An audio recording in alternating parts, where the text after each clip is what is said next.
رابطه باید از نظر احساسی رضایت طرفین رو برآورده بکنه. رابطه عاطفی مثبت باید شما رو خوشحال‌تر کنه و باعث بشه حالتون بهتر بشه. با این حال اگر رابطه‌ای باعث ناراحتی شما شد، ممکنه شما درگیر یه رابطه سمی شده باشید. توی این ویدیو 5 تا نشونه مهم رابطه سمی رو بهتون میگیم. 1. عدم اعتماد. یکی از علائم هشدار دهنده رابطه سمی عدم اعتماده. توی این روابط هر حرکت شما زیر سوال میره و نظرات شما اصلا اهمیتی نداره. چنین مواردی از عدم اعتماد متقابل ناشی میشه. وقتی شریک زندگی شما به شما اعتماد نداره، توی تمام مسائل زندگی شما دخالت میکنه و این دخالت‌های زیاد ممکنه شما رو خسته کنه. اعتماد پایه و اساس هر رابطه سالمیه و اگه اعتماد توی رابطه شما وجود نداشته باشه، شما وارد یک رابطه سمی شدی. شماره 2. بی احترامی کردن. احترام گذاشتن به همدیگه علامت یک رابطه سالمه.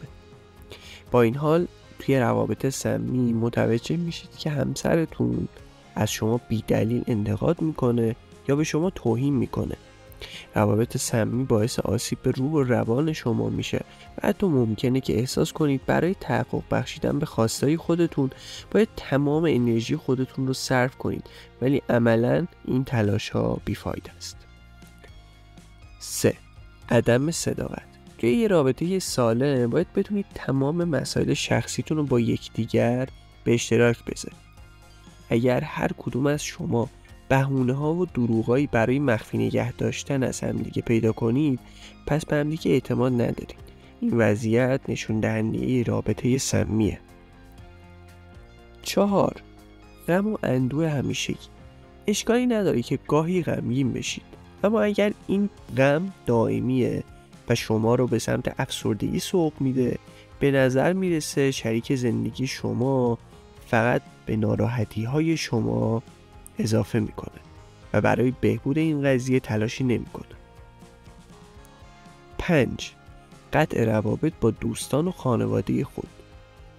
روابط سمی میتونن اونقدر طاقت فرسا باشن که شما مجبور بشید که دوستا و خانواده‌تون رو ترک بکنید و یا اونها رو نادیده بگیرید.